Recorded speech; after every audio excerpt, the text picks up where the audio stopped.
Daniel Brooks didn't expect anything that night. Outside, snow fell softly against the windows of the restaurant, covering the streets in silence. Inside, the laughter was easy. The conversation felt natural. For the first time in years, this single dad wasn't bracing himself for disappointment. Then, just before dessert arrived, the woman across from him looked down, gripping her napkin like it was the only thing keeping her steady. "You can leave," she said quietly. "I'm a single mom." And in that frozen moment, Daniel knew whatever he said next would change everything. The parking lot was empty at 6 in the morning. Daniel Brooks sat in his car, engine running, watching frost creep across the windshield in delicate patterns. 35 years old, IT systems analyst, single father to a 7-year-old boy named Lucas. The company building loomed ahead, dark windows reflecting the gray December sky. 4 stories of brick and glass. He'd been walking through those doors for 6 years now. 6 years of the same routine, the same desk, the same problems that never really changed. He didn't want to go in, not because he hated the job. He was good at it, competent, reliable. The kind of employee managers forgot about because he never caused problems. Show up on time. Fix the issues. Go home. Repeat. A perfect cog in the machine. That was the issue. He'd become forgettable. A name on a timesheet. A figure in the background of team meetings. Someone who existed but didn't really matter. When had that happened? When had he stopped being a person and started being a function? Daniel turned off the engine. The heater died immediately. Cold air seeped through the vents, settling into the car like an unwelcome guest. His phone buzzed. "Lucas. Dad, when you picking me up?" Daniel, 4:30. Like always. Lucas, K. One word. Standard for a 7-year-old. But it still stung a little. Daniel remembered when Lucas used to greet him with full sentences. Full hugs, full smiles that lit up his whole face. Now he got one-word texts and distracted nods. He told himself it was normal. Kids grew up, got independent, found their own worlds. But part of him wondered if Lucas had just learned not to expect much, not to ask for more than the bare minimum. Maybe his son had picked up on the emotional distance Daniel kept from everyone, including him. Daniel stepped out into the cold. Snow crunched under his boots. The wind cut through his jacket, sharp and bitter. Across the lot, other cars were starting to arrive. Janet from HR driving her white Lexus. Marcus from sales in his pickup truck. People with lives he knew nothing about. People who probably went home to warmth. To partners. To conversations that mattered. He pulled his collar up and walked faster. Inside, the office was warm but lifeless. Fluorescent lights hummed overhead. That constant electric drone that gave him headaches by afternoon. Beige walls, gray carpet, the distant sound of keyboards clicking. The hum of servers in the back room where the real work happened, invisible and thankless. "Morning, Daniel." Stephanie from accounting, coffee in hand. Smile that never quite reached her eyes. She wore the same expression every day. Polite, professional, tired. Maybe everyone here was tired. "Morning." She walked past without waiting for more. That was fine. Daniel had nothing more to give anyway. Daniel sat at his desk. Second row from the window. Close enough to see outside, but not close enough for the good view. Those spots went to people who'd been here longer, or people who mattered more. He opened his laptop. The company logo appeared. Password prompt. He typed it in automatically. Muscle memory after 6 years. The desktop loaded. Email notifications piled up. 16 new messages since yesterday. Most of them automated. System alerts, policy updates. Things that didn't require a response. Things designed to make people feel busy without actually accomplishing anything. He opened the ticketing system instead. Ticket cancelletto 284Z. Password reset request. User. Margaret Klein. Ticket hash to wait for it. Printer offline in conference room B. Ticket #2849. Email won't send. User Kevin Torres. Same problems. Different day. Different people making the same mistakes. Daniel fixed them mechanically. Reset the password through the admin panel. Restarted the printer remotely. Cleared Kevin's outbox cache and sent him a reminder to not attach files over the size limit. Tickets closed. 3 more appeared immediately. He worked through them one by one. Password resets. Connection issues. Someone's mouse stopped working. Have you tried restarting? Yes. Okay. I'll send someone down. At 9:30, his manager walked by. Gave him a thumbs up. Kept walking to his office with the door that actually closed. At 10, someone brought donuts to the break room. Daniel didn't get up. By the time he thought about it, they'd be gone anyway. The forgotten ones got work. Lunch came and went. Protein bar at his desk, water from the cooler. He ate while reading documentation for a software update that wouldn't happen for another 3 months. Maybe longer. Projects always got delayed. By 3, his back hurt from sitting. He stood up, stretched, walked to the bathroom just to move, just to remember what it felt like to exist in a body instead of in front of a screen. In the mirror, he looked tired, older than 35, lines around his eyes that hadn't been there 2 years ago, gray creeping into his hair at the temples. When did that start? He splashed water on his face. Cold, shocking. It helped a little. Went back to his desk. By 4, he was counting minutes. 4:10, 4:12, 4:14. At 4:15, he logged off. Grabbed his coat. Didn't say goodbye to anyone because no one was paying attention anyway. He drove to Lucas's school. Washington Elementary. Red brick building with a playground out back where kids played during recess. The pickup line stretched around the block. Parents in SUVs, engines idling, phones glowing in the twilight. Some talked on calls. Some stared straight ahead. All waiting. Daniel waited. 3rd car from the front today. Not bad.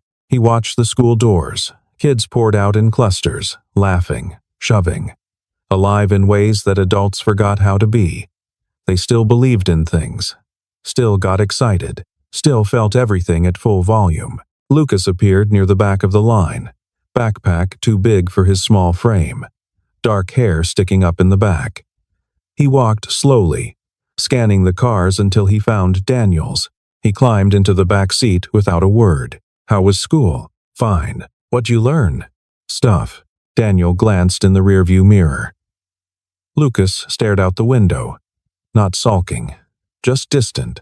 Like he was there but not really there. Math stuff or reading stuff? Both. Anything interesting? Lucas shrugged. Daniel tried a different angle. Want to get pizza? Can we just go home? Sure. They drove in silence. Daniel turned on the radio. Some pop station Lucas liked. But Lucas didn't react. Just kept staring out the window as the city rolled past. Streetlights coming on. Stores closing. People heading home to wherever home was. Home for them was a 2-bedroom apartment on the 3rd floor of a converted building. Parking in the back. Stairs that creaked. A hallway that always smelled faintly of someone else's cooking, usually garlic. Sometimes curry. Daniel unlocked the door. Lucas pushed past him, dropped his backpack by the coat rack, and went straight to his room. The door closed. Not slammed. Just closed. Which somehow felt worse. Daniel stood in the kitchen. Dishes in the sink from breakfast. Coffee mug. Bowl with dried cereal stuck to the sides. Laundry folded on the couch, waiting to be put away. It had been there for 2 days. Christmas lights he kept meaning to hang still in the box by the door. The apartment wasn't messy. Just lived in, functional, empty. This was his life now. Wake up at 5:30. Shower. Make breakfast. Wake Lucas. Drive him to school. Go to work. Fix tickets. Eat lunch alone. Fix more tickets. Pick up Lucas. Drive home. Make dinner. Help with homework if Lucas let him. put Lucas to bed by 8:30, sit alone in the living room watching shows he didn't care about until he was tired enough to sleep. Repeat. Weekends were different. Every other weekend, Lucas went to his mom's place, Melissa, his ex-wife. They'd been divorced for 5 years now. The split had been civil, no screaming, no throwing things, just a quiet acknowledgement that they'd stopped being happy, that they'd become strangers living in the same house, so they'd ended it before the resentment turned to hate. Now they coexisted. She had her life, he had his. Lucas bounced between them like a package being passed back and forth. Neither of them liked it, but what could they do? This was divorce. This was shared custody. This was reality. On those weekends when Lucas was gone, Daniel had the apartment to himself. Total freedom. He could do anything. Go out, meet people, see a movie, take a trip. Instead, he did laundry, grocery shopping, meal prep for the week ahead, caught up on work emails, cleaned the bathroom, organized the closet. He'd stopped hoping for something different years ago. Hope was expensive. It required belief that things could change, that someone might want to build a life with a man who came with baggage and bedtimes and a kid who barely talked, a man whose idea of excitement was getting through the week without a crisis, a man who was too tired to dream about anything beyond the next day. Daniel opened the fridge. Leftover pasta in a plastic container, broccoli that was starting to wilt, half a rotisserie chicken from 3 days ago, some orange juice Lucas wouldn't drink. He grabbed the pasta, popped it in the microwave, pressed 2 minutes, watched it spin. The smell filled the small kitchen. Garlic, tomato sauce, basil. It smelled better than it would taste. Reheated food always did. The microwave beeped. He ate standing at the counter, staring at nothing, chewing without tasting. Fork to mouth, swallow, repeat. Outside, snow began to fall again. Fat flakes drifting down through the yellow glow of the streetlights, piling up on the cars below. On the sidewalk, on the bare branches of the tree across the street, beautiful in a quiet, lonely kind of way. The pasta was gone before he realized he'd finished it. He rinsed the container, put it in the dishwasher, wiped down the counter with a sponge that needed replacing. From Lucas's room came the faint sound of music, something upbeat. At least he wasn't completely shut down. Daniel thought about knocking on the door, asking if Lucas wanted to play a game, watch a movie, something. Anything to connect, but he didn't, because Lucas would probably say no, and Daniel was too tired to handle another rejection today, so he sat on the couch instead. Turned on the TV, let the noise fill the silence. Some crime show. He wasn't really watching, just staring at the screen while his mind wandered to all the things he hadn't done, all the ways he was falling short, and tried not to think about how many more years it would be like this. Saturday morning came with 3 inches of fresh snow and a sky the color of concrete. Daniel had taken Lucas to hockey practice at the community rink on Maple Street. The rink was old, built in the 70s, with wooden bleachers that creaked and a Zamboni that broke down every other week. But it was cheap, and Lucas liked it, so Daniel paid for the lessons. He'd watched through the glass as Lucas stumbled around on skates that were slightly too big. Melissa said she'd buy new ones. She hadn't yet. Daniel didn't push it. Practice ran until 11. Now he had 2 hours to kill before pickup. He could go home, sit in the empty apartment, watch TV, stare at his phone, wait for time to pass. Or he could do something different. Daniel drove to Snowfall Cafe, a small place he'd passed 100 times but never entered. It was near the rink, just a few blocks away. He'd always meant to check it out. Today felt like the day. He parked on the street, got out. The cold hit him immediately. Sharp, biting. The kind of cold that made his eyes water. Inside was different. Warm air wrapped around him the moment he opened the door. The smell of cinnamon and coffee beans. Fresh bread. Vanilla. Soft music playing from speakers he couldn't see. Folk music, something acoustic and gentle. The space was small but cozy. Exposed brick walls covered with local art. Paintings of landscapes. Black and white photographs of the city. Mismatched wooden tables and chairs, each one different. String lights hanging from the ceiling, giving everything a soft glow.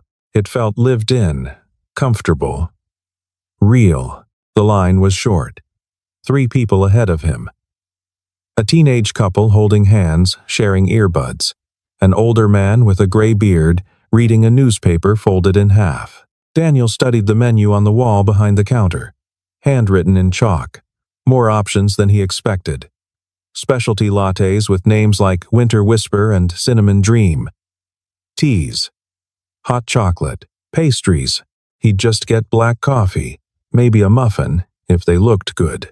The couple ordered 2 cappuccinos. Paid. Moved to the waiting area by the pickup counter.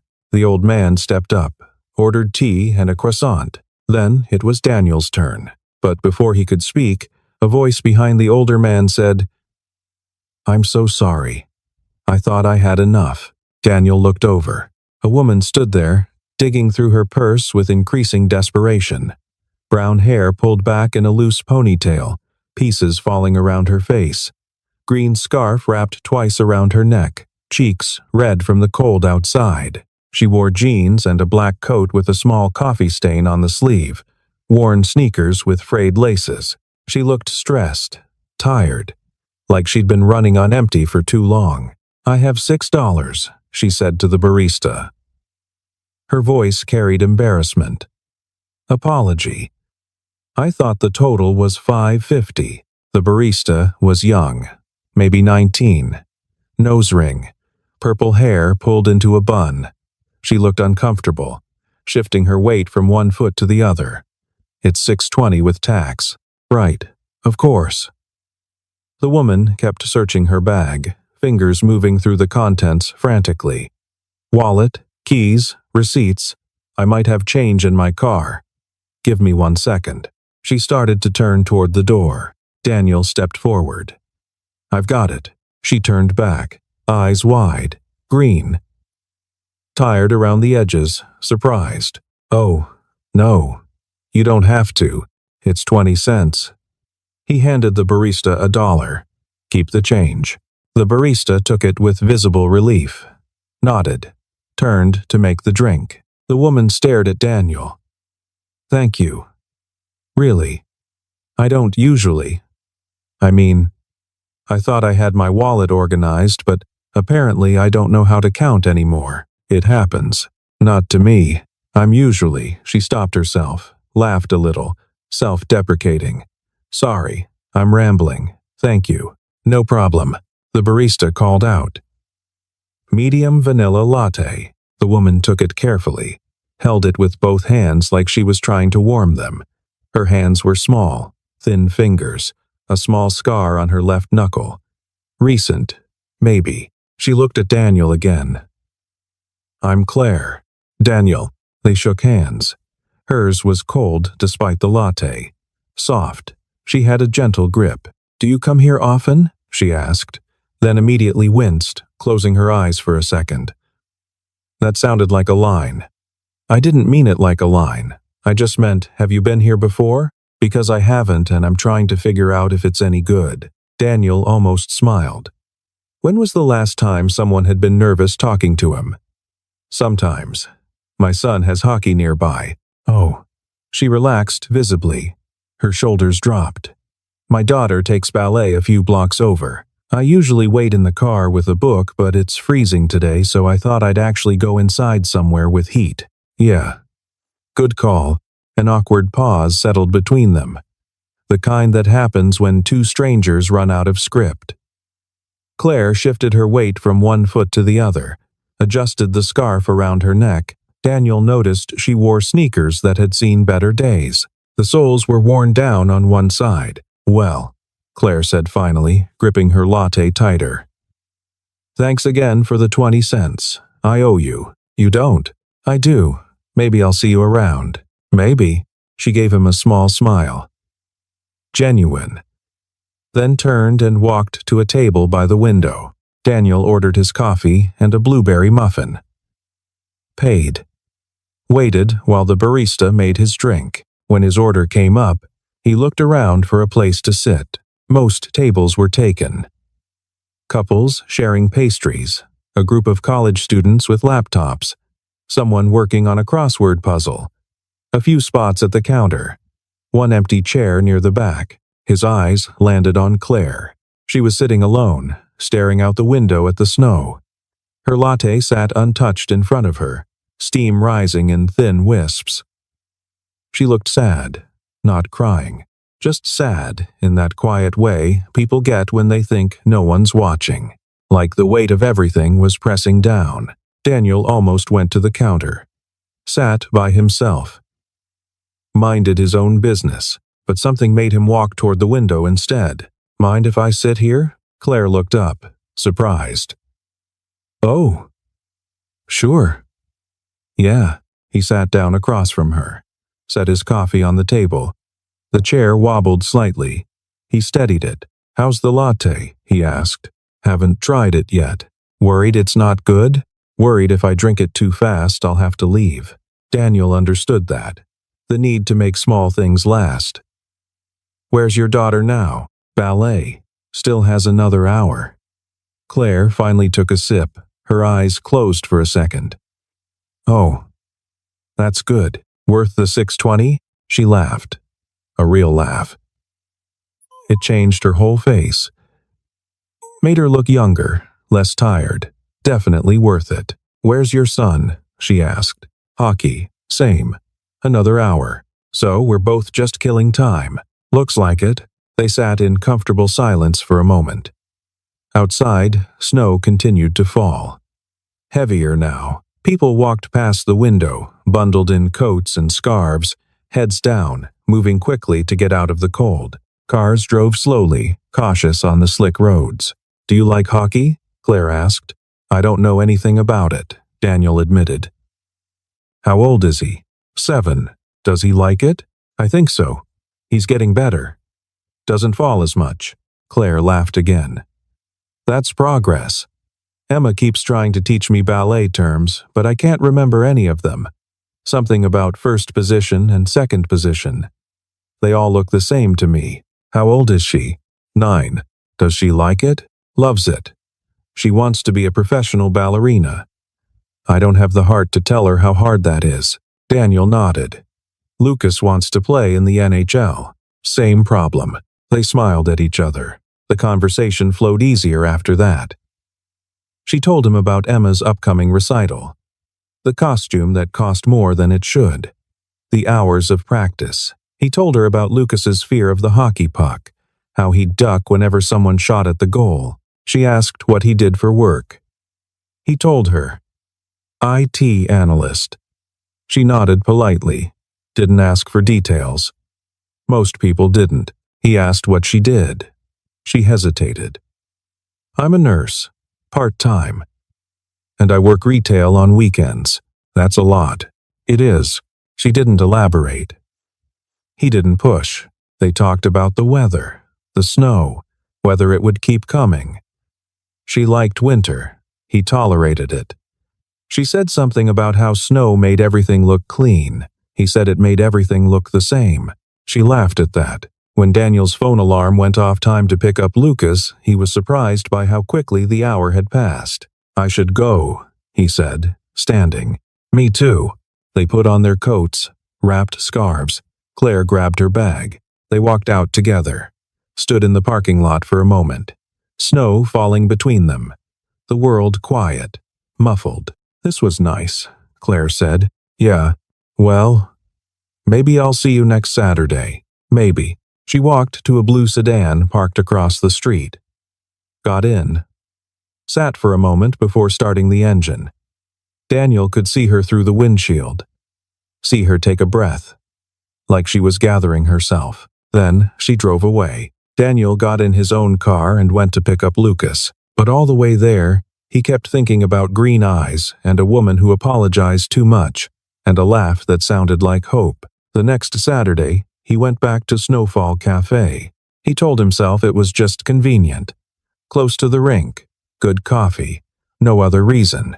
But when he walked in and saw Claire already there, sitting at the same table by the window, something in his chest loosened. Like a knot he didn't know he'd been carrying suddenly came undone. She saw him. Waved. He waved back. This time she had exact change. "No financial emergencies today," she said when he approached with his coffee. "Good to hear. I made sure to count everything twice. Prepared. I try." They sat at the same table. Daniel noticed she'd gotten the same drink, vanilla latte. He'd gotten black coffee again. The conversation picked up where it had left off. Easy, natural. She asked about his week. He asked about hers. She'd worked 3 12-hour shifts at the hospital. Patients were getting sicker. Flu season. He'd fixed 200 tickets. Users were getting dumber. Also, flu season, apparently. They laughed. Neither of them mentioned partners, ex-spouses, other kids, complications. They kept it surface level, safe, but it felt good. Talking to someone who didn't need anything from him, who wasn't disappointed by him, who just wanted to sit and drink coffee and watch the snow. The third Saturday, Daniel arrived early, bought his coffee and a scone, sat down at the table by the window. When Claire walked in 10 minutes later, carrying a book under her arm, she smiled when she saw him. "Saving my spot?" she asked. "Maybe," she ordered. Joined him. He noticed she'd worn the same green scarf all 3 times. Maybe it was her favorite. Maybe it was her only one. He didn't ask. "What are you reading?" She showed him the cover. Some thriller novel he'd never heard of. "Any good?" "It's fine. Predictable. But I need to know if I'm right about who did it." "You have a theory?" "Always." "Are you usually right?" "Usually." Daniel smiled. "Sounds boring." "It is. But I keep reading anyway." They fell into a rhythm after that. Every Saturday, same place, same table when they could get it. Same drinks. They talked about small things. Work, weather, shows they'd watched, books Claire had read. Daniel admitted he didn't read much anymore. Used to.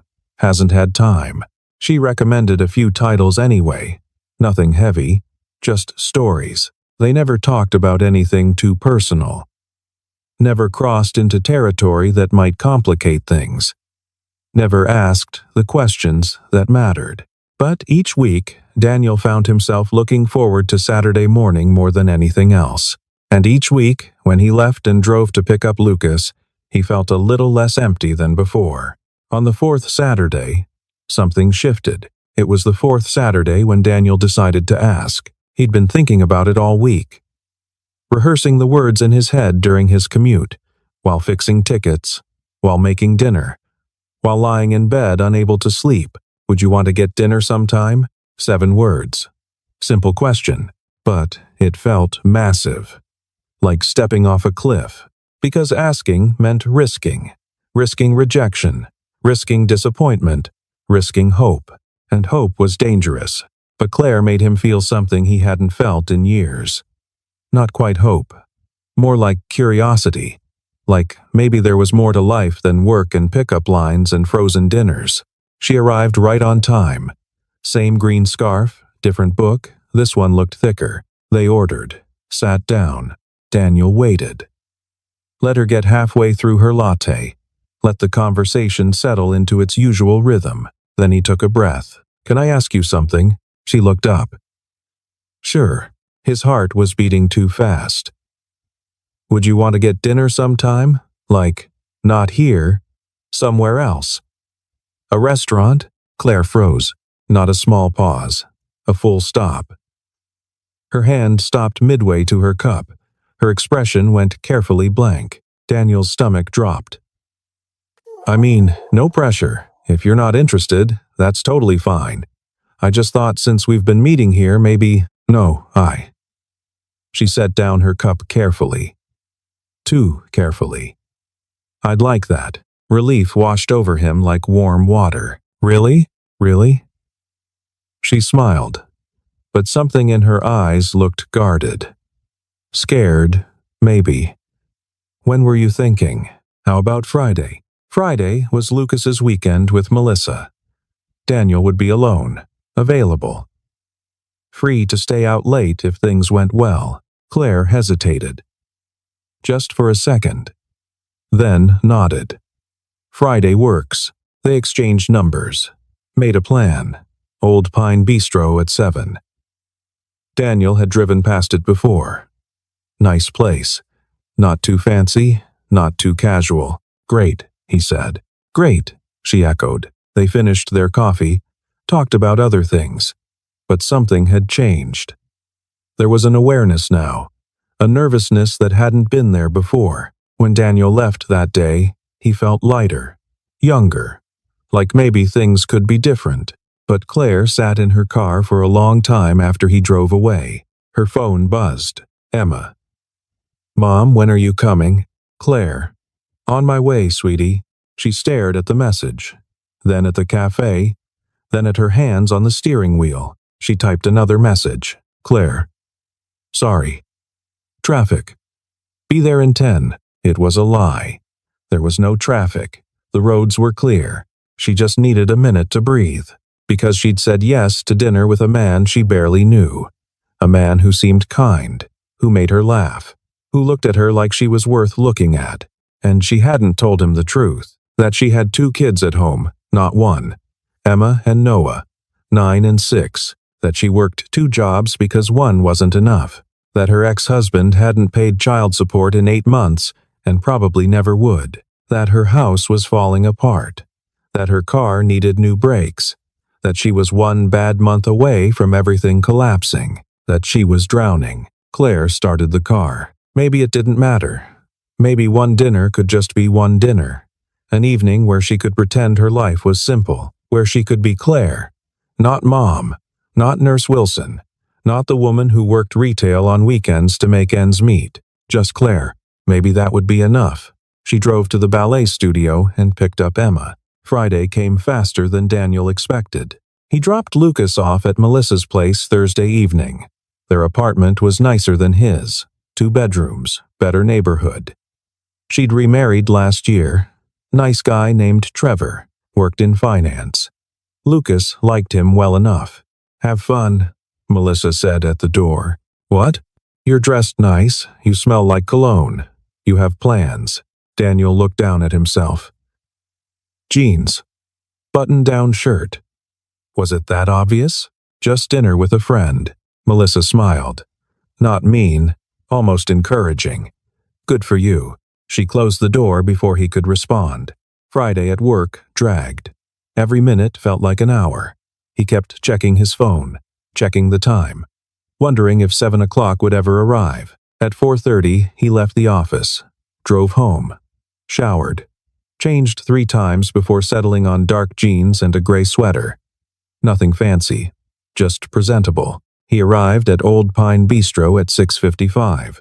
The restaurant was warm, wood beams crossing the ceiling, soft lighting from antique fixtures, white tablecloths, candles on each table, windows looking out onto a street covered in snow. Claire was already there. She sat at a table near the window. She wore a dark blue dress, simple, elegant. Her hair was down, falling past her shoulders in soft waves, no green scarf. She looked beautiful. Daniel's breath caught. She saw him, stood, smoothed her dress nervously. Hi, she said, when he reached the table. Hi, you look wow. She blushed. Actually blushed. Thank you. You too. You look nice too. They sat. An older waitress appeared immediately, poured water, handed them menus, asked if they wanted wine. Yes, they both said at the same time, laughed, ordered a bottle of red. The wine came quickly. The waitress poured, left them alone. Daniel raised his glass. 2? To coffee? Claire offered. To coffee. They clinked glasses. Drank. The wine was good, smooth. Daniel didn't know anything about wine, but this tasted expensive. They ordered food. Steak for him, salmon for her, appetizer of bruschetta to share. Then they talked. About the weather at first. safe topic. But then the conversation shifted naturally, the way good conversations do. "Do you like your job?" Claire asked. Daniel considered lying, saying yes, keeping it simple. But something about tonight made him want to be honest. "Not really. It pays the bills, has good benefits. But I don't wake up excited about it." "What would you do if you could do anything?" He hadn't thought about that question in years, maybe a decade. "I used to want to build things, not software, actual things with my hands. Furniture, cabinets. I took woodworking in high school, really liked it." "Why'd you stop?" "Life got complicated. Needed a real job, one with insurance and a retirement plan." Claire nodded, like she understood exactly what he meant. "What about you?" he asked. "Do you like nursing?" "I do. It's hard, exhausting. But yeah, I like helping people." "And retail?" Her expression changed. Tightened. "That's just for money. How do you manage both?" "Poorly." They smiled at each other. The bruschetta arrived. They ate slowly, talking between bites. Claire told him about a patient who'd tried to smuggle his dog into the hospital in a duffel bag. The dog had barked during visiting hours. They'd found it in 10 minutes. Daniel told her about the time Lucas accidentally deleted an entire folder of his work files. 2 days of work, gone. He'd stayed up all night recreating everything. They laughed. Real laughter. The kind that made your stomach hurt. The entrees arrived. They ate, drank more wine. Daniel noticed how Claire cut her salmon into perfect small pieces before eating any of it. How she chewed slowly. How she set her fork down between bites. She noticed how he always took a sip of water after eating. How he folded his napkin in his lap. How he listened without interrupting. They talked about childhood, hometowns, favorite movies, books, music. Claire liked old folk music, Joni Mitchell, Simon and Garfunkel. Daniel liked classic rock, Led Zeppelin. The Who. "We're dating ourselves," she said. Dating. She'd used the word dating. "Maybe," Daniel said. "Or maybe we just have good taste." Or both. By the time dessert came chocolate cake, they decided to share. Daniel realized something. He hadn't checked his phone once. Hadn't thought about work. Hadn't worried about tomorrow, or next week, or next year. For the first time in as long as he could remember, he felt present. Completely, entirely here. "This was nice," Claire said softly, setting down her fork. "Yeah, it was." She looked down at her hands, at the napkin twisted between her fingers. "Claire?" She didn't look up. "There's something I need to tell you." And just like that, everything changed. The restaurant felt suddenly quiet despite the other diners talking around them. Claire's voice was barely above a whisper. "You can leave." Daniel blinked, confused. "I'm a single mom." She finally looked at him, eyes red, jaw tight, bracing for impact. "I have 2 kids. Emma's 9, Noah's 6. Their dad left 2 years ago. Doesn't help, doesn't pay support. I work 2 jobs because one isn't enough. My house is a mess. I'm always tired. I don't have time for this." She gestured between them, small movement, but it felt huge. "For us, for dating, for someone who probably wants something simple and easy. And I'm not that. I'm complicated. I come with baggage and bedtimes and permission slips and school lunches and homework and no free time and no money and..." Her voice cracked. She stopped. Took a breath. "So you can leave," she said again. Quieter now. "I won't be offended. I get it. This isn't what you signed up for when you paid for my coffee." Silence. Heavy. Suffocating. Around them, the restaurant continued. Silverware clinking. Quiet conversations. Someone laughing at another table. But at their table, everything had stopped. Claire started to stand, to grab her purse, to run before he could say anything. "Claire." She froze. "I'm a single dad." Her eyes widened. "His name is Lucas. He's 7. His mom and I split when he was 2. I have him every other week. I work a job I hate because it has good benefits and a schedule I can depend on. I haven't been on a date in 3 years because I was too scared to let anyone in. Too scared they'd leave when they found out I came with complications. Claire sat back down slowly. I don't go out. I don't have hobbies. My idea of a wild Friday night is frozen pizza and whatever's on TV. I'm boring. I'm tired. You're a dad, Claire finished. Yeah. I didn't know. I didn't tell you. They stared at each other across the table, the candle between them flickering, shadows dancing on their faces. So, if you're waiting for me to leave, Daniel said quietly, you're going to be waiting a long time. Claire's hands were shaking. She pressed them flat against the table. I don't know how to do this, she whispered. Neither do I. I can't promise you anything. I can't promise I'll have time or energy or I'm not asking you to promise anything.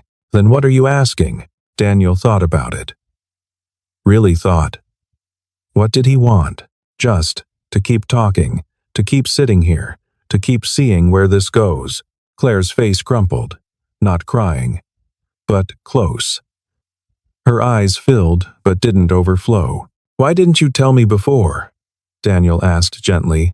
Because every time I do, they disappear. The words hung in the air. Heavy with history, with pain, with every man who'd run when things got real. Daniel reached across the table, took her hand.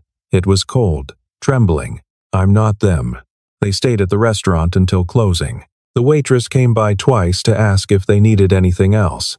The second time she smiled knowingly, brought them coffee on the house. They talked about everything they'd been holding back. Claire told him about the men she'd tried to date after her divorce. The ones who seemed interested until they met Emma and Noah. The ones who said kids were fine but meant they tolerated them. The ones who disappeared after one dinner, one date, sometimes one text. She told him about the guy who'd said he wanted to take things slow, then asked when she could get a babysitter because he wanted her to come to his place. Alone. Without the kids, because he needed to know who she was without them. She told him about the loneliness. The nights when the kids were asleep and the house was quiet and she felt like she was disappearing. Like she'd stopped being a person and become only a function. Mom, nurse, employee, never Claire. Daniel told her about the same feeling, the same emptiness, about picking up Lucas from school and not knowing what to say, about feeling like he'd failed as a father because his son barely talked to him anymore, about the guilt of working so much, of not being there for every moment, of splitting his son between 2 houses like custody was a math problem to solve, about the apartment that felt too empty on weekends, about cooking for one, about watching TV alone and wondering if this was all there was. I don't have answers, Claire said. I don't either. I don't know if this will work. Me neither. I don't even know what this is. Neither do I. But they kept talking anyway. About bedtime routines. About packing lunches at midnight because they'd forgotten. About grocery shopping with kids who wanted everything. About the impossible math of single-parent budgets. About how hard it was to ask for help. How exhausting it was to always be strong. To always have the answers. To never fall apart, because falling apart wasn't an option when someone depended on you. They talked about their ex-spouses. Daniel's was civil. Melissa was a good mom. They coexisted fine. Claire's ex was gone. Completely. No calls. No visits. No child support. Just gone. Do they miss him? Daniel asked. Noah doesn't remember him well. Emma does. She asks sometimes. I don't know what to say. What do you say? That he loves them but he can't be here. That it's not their fault. The things the books tell you to say. Do they believe it? I don't know. No one made promises. No one said, I love you, or we'll figure it out, or everything will be fine. They just said, I understand. And for the first time in years, both of them felt seen. Not as parents. Not as employees. Not as burdens or complications. As people. When they finally left the restaurant, snow was falling heavier. The streets were covered. Their cars were buried. Claire pulled her coat tight. The blue dress peeked out beneath. Her sneakers were soaked within seconds.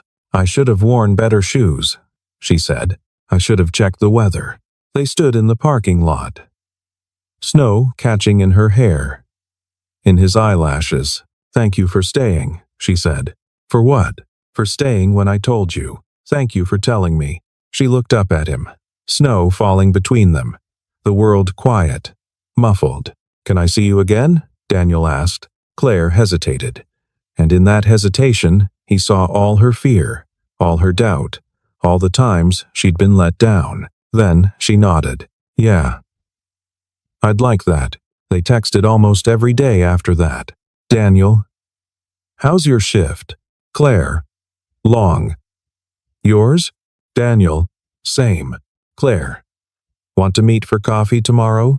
Daniel, "Yes." Simple messages, nothing heavy. But it felt like something. Like they were building towards something real. They met for coffee twice more over the next 2 weeks.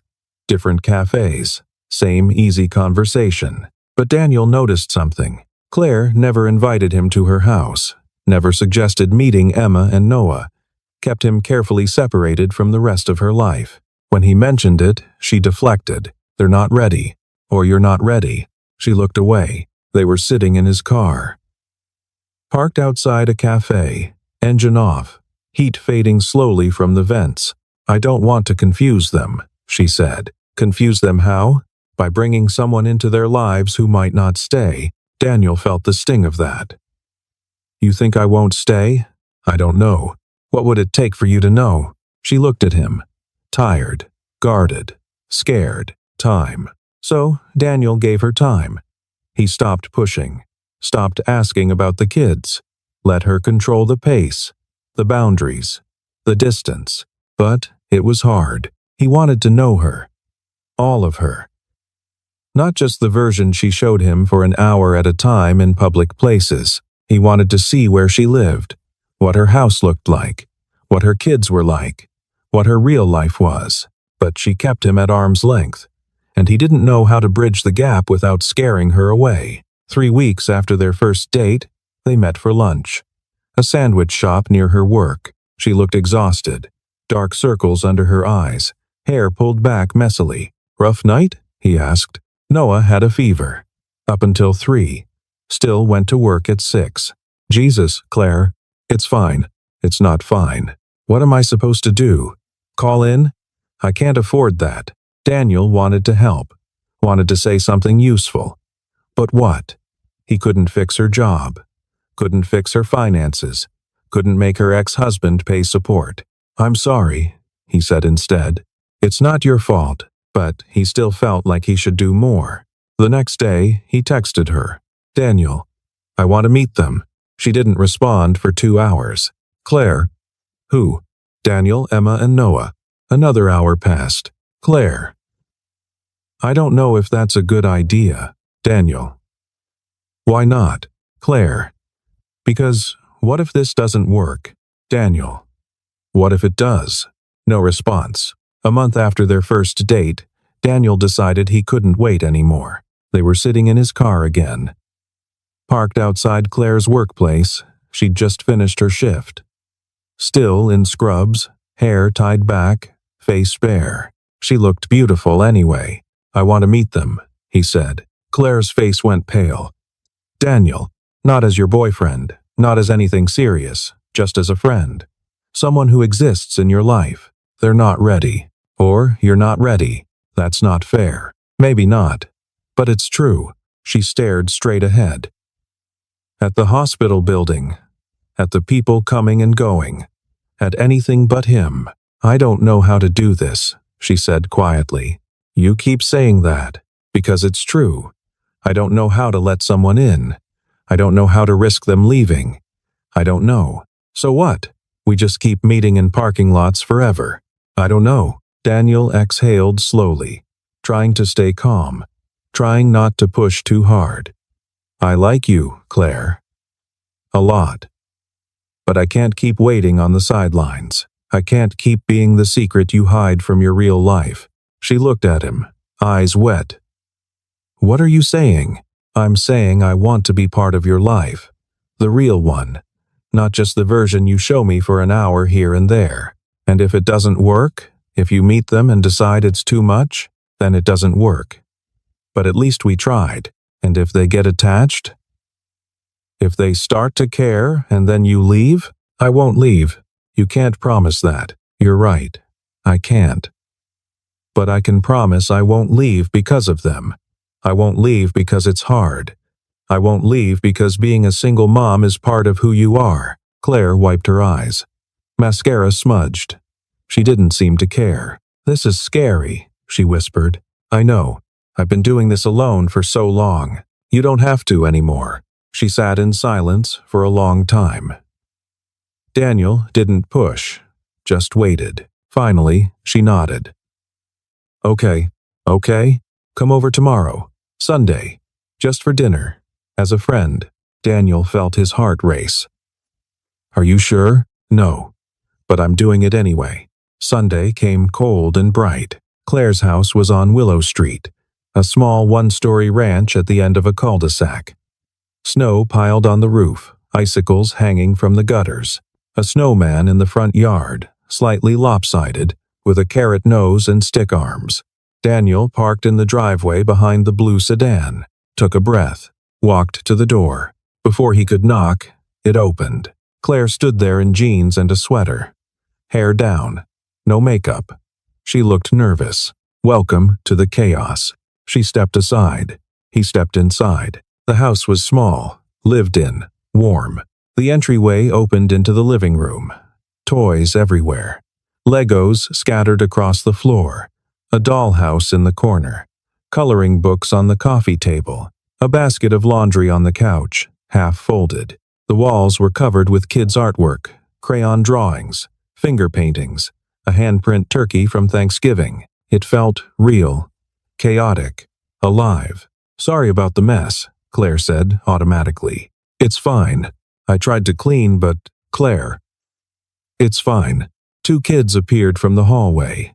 The girl Emma was tall for 9, long brown hair, her mother's green eyes.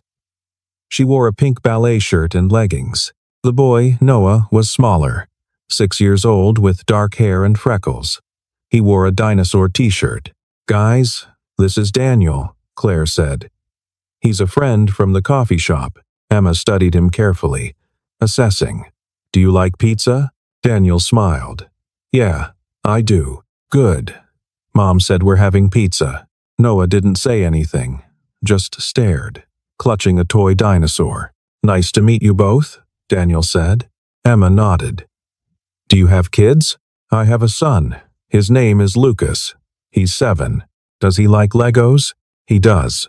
Maybe he can come over sometime. Daniel's chest tightened. Maybe. Noah still didn't speak. Just watched. Dinner was messy. They ordered pizza. Pepperoni and cheese.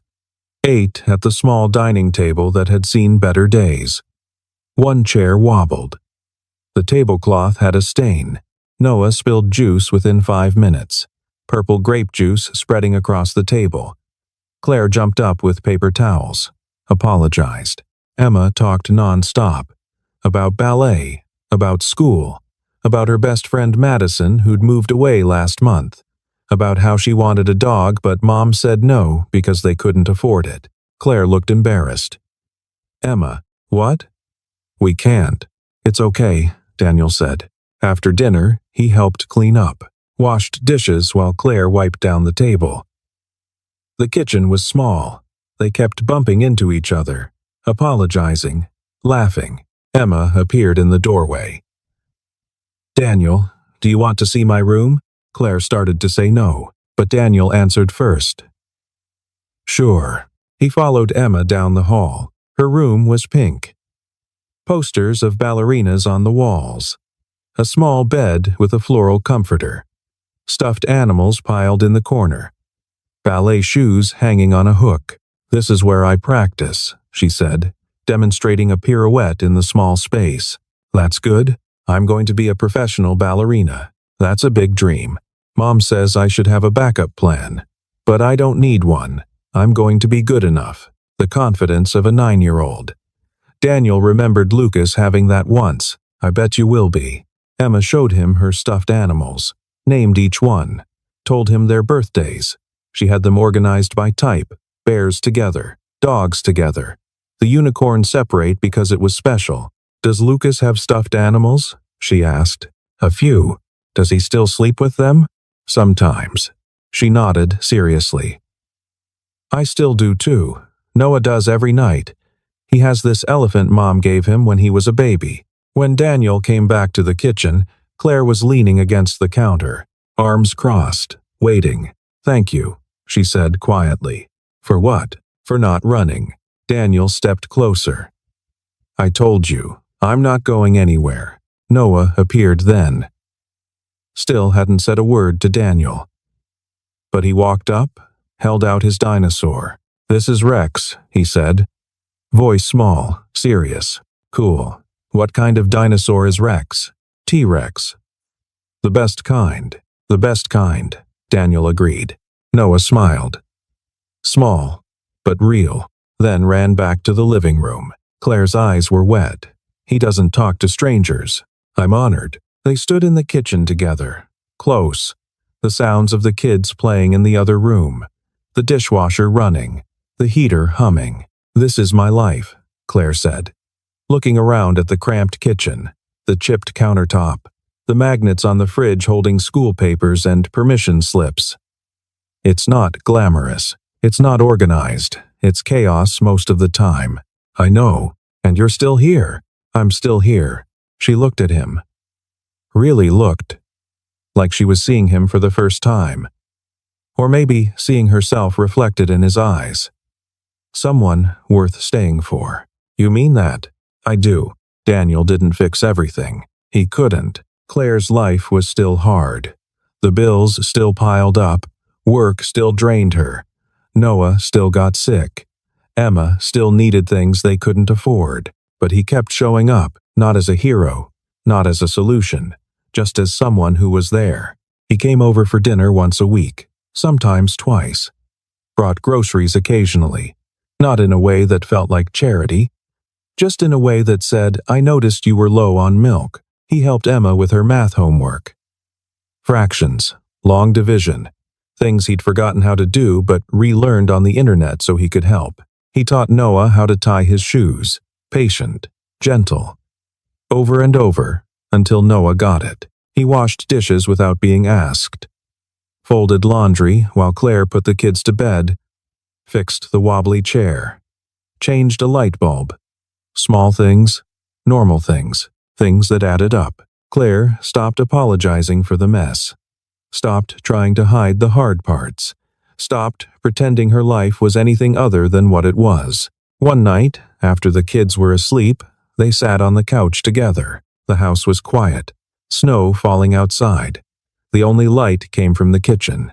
I don't know what we're doing, Claire said. Me neither. I don't know where this is going. Me neither. But it feels right. Daniel took her hand, laced their fingers together. Yeah, it does. She leaned her head on his shoulder, closed her eyes. They sat like that for a long time, not talking, not moving, just being. Outside, the snow kept falling, covering the street, the cars, the snowman in the yard. Winter wasn't over yet. There would be more cold days, more hard nights, more struggles. But inside, something warmer was beginning to grow, something that felt like home. And for the first time in years, both of them believed it might last.